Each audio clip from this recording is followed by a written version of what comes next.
Hello guys, this is Prime Concept. Now I want to look at the first problem under the application of Gauss Law, right? We'll be analyzing this problem and seeing how simple it really is. Now we'll have a solid metal sphere. So this is a spherical charge, so you take note of that. A solid metal sphere with radius. So the radius of the spherical charge, we usually denote with capital R. The radius of the spherical charge is 0.450 meters. It's already in the SI unit. Carries a net charge of this. So the charge of that spherical conductor is 0.25250. Now this is nano. So nano simply means times 10 to the power minus 9. That is nano. Now, they say find the magnitude of the electric field at a point 0.100 meter outside the surface of the sphere. So now if you notice this is 0.1. So there's no how the distance outside is going to be 0.1 when the radius of the sphere already is 0.450. So what this thing means is that if this is your spherical conductor, now it means that at this point, the distance here is what they give us as 0.1, this distance. So what it means is that our total distance from here to here, which is small r, which is the distance from the center to this end, is going to be the radius of this sphere plus 0.1.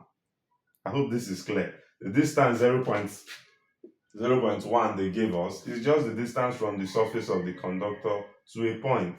So if we want to find small r, which is what we need, it's going to be the distance, the radius of this spherical conductor plus 0.1. So let's do that. So we would have 0.45, which is this, plus 0.1. So this gives us small r. So small r is going to be what now? 0.55 meters. So this is the radius. Now, the next thing we want to do is to quickly find the electric field.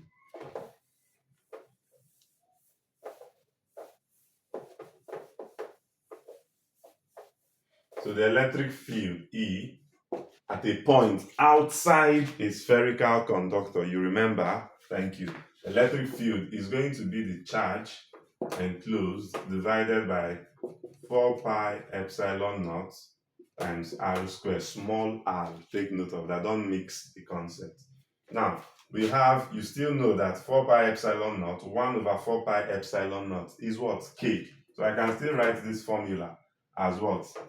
K Q enclosed divided by what now? R squared. So I can still write this formula as this. Both of them are the same, since you know that K is 1 over 4 pi epsilon naught.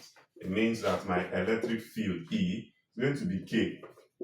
9 times 10 to the power 9, K is a constant, which is this, times my charge enclosed, which is what? 0.250, if you like, times 10 to the power minus 9, divided by my R now is 0.55 squared.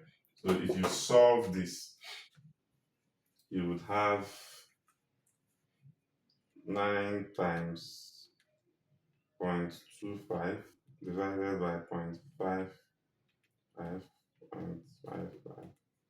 So I have 7.44 Newton per coulomb.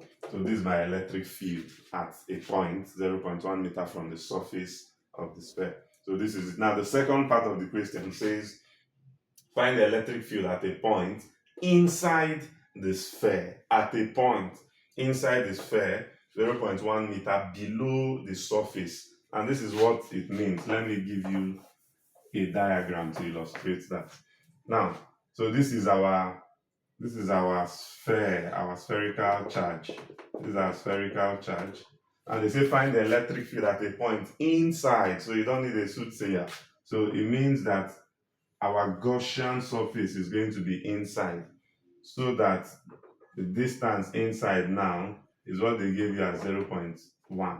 Now, the simple thing here is to know that electric field at a point inside a spherical conductor is what?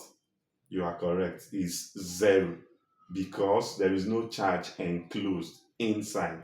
So, simply put, the electric field at a point inside is going to be what? 0. You don't have to solve anything. So, I believe this concept is very clear. If you have watched this video up to the end, do well to subscribe to my channel, like my videos, and comment, then share with your friends so that they can also benefit from this. Remember, this is Prime Concepts. Thank you.